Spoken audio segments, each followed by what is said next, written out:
المشاهدون الأفاضل، طيب الله أوقاتكم أينما كنتم، بكل خير أحييكم وأقدم لحضراتكم نشرة أخبار المساء وأستهلها بالعناوين.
السلام عليكم ورحمة الله. تجري في مديريتي قندع وعالدقيح أنشطة تقديم المساعدة المالية والعينية للمحتاجين المتواجدين في منازلهم احتراما لتعليمات مكافحة وباء كورونا.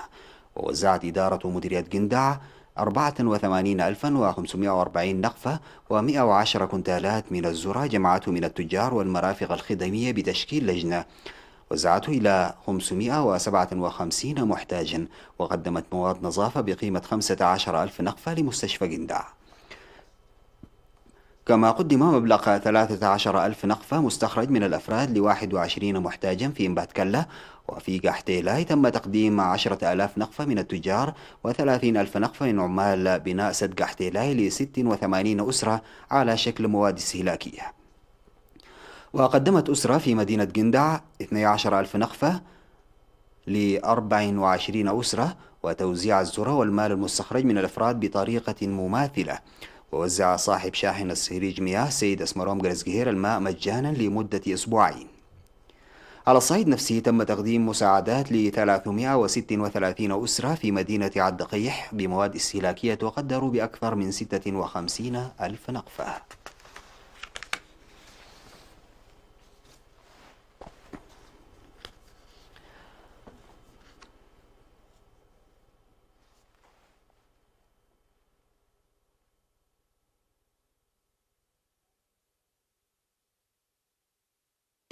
وفي سياق متصل، قدم سكان 7 ضواحي بمديرية لوقو عنسبة مساعدات من المواد الاستهلاكية والنظافة لحوالي 250 أسرة، وأشرفت على العملية التي نظمها الاتحاد الوطني للمرأة إدارة المديرية. وقدم صاحب طاحونة عدن أمن الخدمات مجانا لمدة أسبوعين.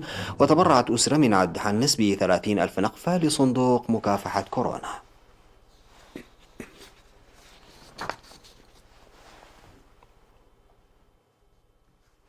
وقد أفادت تقارير وزارة الصحة اليومية عن تبرع المواطنين في الداخل والخارج بأكثر من 10 ملايين نقفة و130 ألف يورو ومساهمات عينية دعما للجهود الحكومية والشعبية الجارية للحد من جائحة كوفيد-19.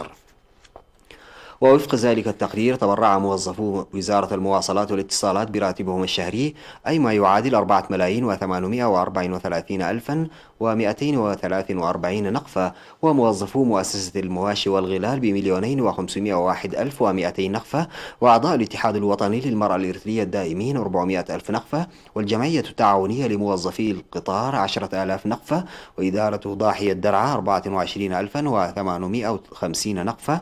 وإدارة عد خانتا ب11,000 نقفة. والجمعية التعاونية بعل مريم المقيمين في العاصمة أسمرة 10,000 نقفة. ومؤسسة تعليب وتوزيع ملأكي عباسقي للملح المخلوط باليود 5,000 نقفة. كما تبرعت مؤسسة ميكن لإنتاج الألبان في دقم حري ب10,000 نقفة. وفندق كابال العالمي ب5,000 نقفة. وإدارة ضاحية حينبة في مديرية عالدقيح ب50,000 نقفة و837. وجمعية سبيراسو لإصلاح مساقط المياه 30 ألف نقفة، ولجنة ماي حوصة للتنمية 5000 نقفة، ونصب سنبل 5000 نقفة، ومدرسة حبن لقيادة السيارات 5000 نقفة، ومدارس مديرية الجنوب الغربي 10,000 نقفة، ومؤسسة طواحين محمد عبد القادر كحساي 5000 نقفة. في غضون ذلك قدمت مساعدات عينية وخدمات، حيث قدم تسفاي هيل ميكائيل للاستيراد والتصدير دعما عينيا بقيمة 110 آلاف نقفة، وجمعية دهلك التساهمية ما قيمته 114,461 نقفة، ومؤسسة بيرفكت ألومنيوم ما قيمته 15,450 نقفة، وشركة البحر الأحمر للجلود 75 ألف نقفة. وتشير تقارير وزارة الصحة إلى أن عدد من المواطنين والمؤسسات يقدمون دعما عينيا وإلغاء إيجارات المنازل تقدر بحوالي 500 ألف نقفة. من جهة أخرى، تبرع الإريتريون المقيمون في إيطاليا ب60 ألف يورو إضافة إلى 205 آلاف يورو متبرع بها مسبقا، ليبلغ مجمل المتبرع به 265 ألف يورو. كما يواصل المواطنون المقيمون في هولندا تبرعاتهم على مستوى التنظيمات كالجاليات ولجنة الأعياد ومجاميع الجبهة وجمعية المعاقين والمرأة وغيرها من الاتحادات والقوات، وعلى مستوى الأفراد ب70 ألف يورو إضافة إلى 100 ألف يورو التي تبرعوا بها خلال أيام قليلة، ليبلغ مجمل المبلغ المتبرع به إلى 170 ألف يورو.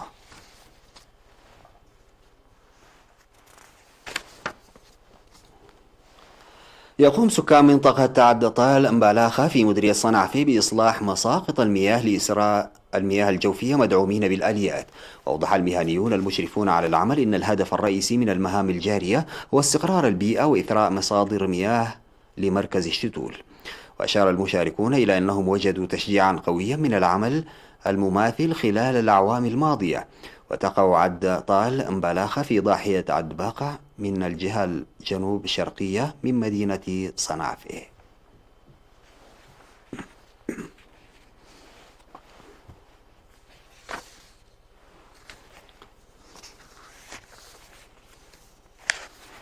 بعد الفاصل سادتي أعود بالأخبار الخارجية.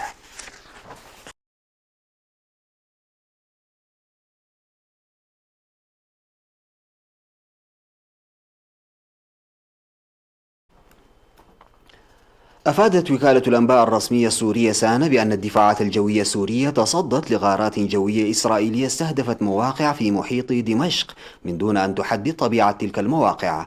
وقالت الوكالة أن وسائط الدفاع الجوي تصدت لعدوان إسرائيلي بالصواريخ من فوق الأجواء اللبنانية، مضيفة أنها أسقطت عددا من الصواريخ المعادية قبل الوصول إلى أهدافها. ولاحقا ذكر السانا أن 3 مدنيين قتلوا جراء سقوط شظايا صواريخ إسرائيلية على منازل الأهالي في بلدتي الحجيرة والعادلية في ريف دمشق. وكثفت إسرائيل في الأعوام الأخيرة وتيرة قصفها في سوريا، مستهدفة بشكل أساسي مواقع للجيش السوري وأهدافا إيرانية وأخرى لحزب الله اللبناني.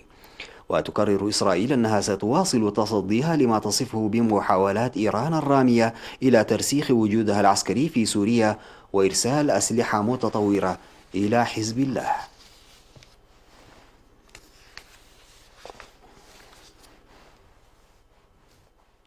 تظاهر الآلاف من الإسرائيليين في شوارع تل أبيب معبرين عن رفضهم لحكومة الوحدة التي شكلها كل من بنيامين نتنياهو وبيني غانتس، ورفعوا شعارات ضد الفساد، كما هتفوا بعبارة الشعب ضد الحكومة، واعتبروا أنها مناورة من نتنياهو الذي يواجه اتهامات بالرشوة والاحتيال والإخلال بالأمانة. وكان نتنياهو وغانتس قد وقعا الاثنين اتفاقا لتشكيل حكومة وحدة وطوارئ بعد تصريف حكومة نتنياهو الأعمال على مدى 16 شهرا تخللتها 3 انتخابات تشريعية.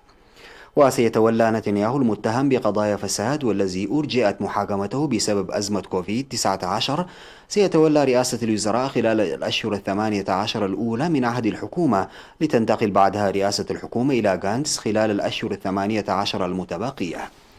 ويشير الاتفاق إلى تشكيل حكومة من 32 وزيرا للأشهر الستة الأولى من ولايتها لمواجهة أزمة كوفيد-19، ليتم بعد ذلك توسيعها إلى 36 وزيرا لتصبح أكبر حكومة في تاريخ البلاد.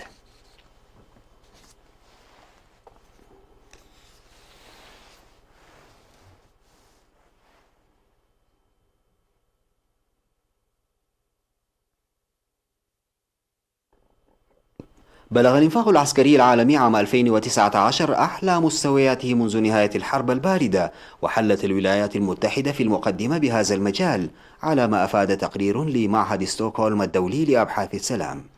وعلى مدار العام ككل ارتفع الإنفاق العسكري إلى ما يقارب 2 مليار دولار في العالم، أي بزيادة سنوية قدرها 3.16%، هي الأكبر منذ عام 2010.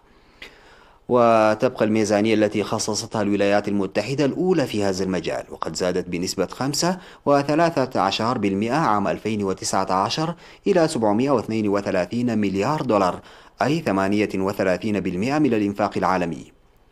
وبعد 7 سنوات من التراجع، عاود الإنفاق العسكري للولايات المتحدة الارتفاع عام 2018، وتأتي الصين خلفها مع 261 مليار دولار بزيادة 15% على مدى عام واحد.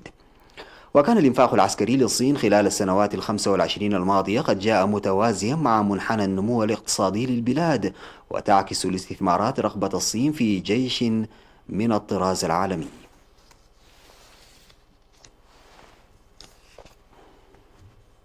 اضطر 25 طالبا مدرسيا هولنديا للإبحار مسافة 7000 كيلومتر عبر المحيط الأطلسي بعدما اصطدم جدول رحلتهم بانتشار عدوى فيروس كورونا المستجد، وما تبعه من حظر للرحلات الجوية. وكان الطلاب الذين تتراوح أعمارهم بين 14 و17 بصحبة 12 من أفراد طاقم مركب شراعي كبير و3 معلمين برحلة لتعلم الإبحار في جزر الكاريبي، قبل أن يؤدي انتشار الوباء إلى إلغاء رحلة طيران عودتهم من كوبا إلى هولندا الشهر الماضي. فما كان من الطلاب وطاقمهم ومعلميهم سوى تخزين ما يلزمهم من المعدات والغذاء على متن المركب الذي يمتد طوله 60 مترا، والانطلاق برحلتهم التي استغرقت 5 أسابيع حتى وصلوا إلى ميناء هارلينغن الهولندي.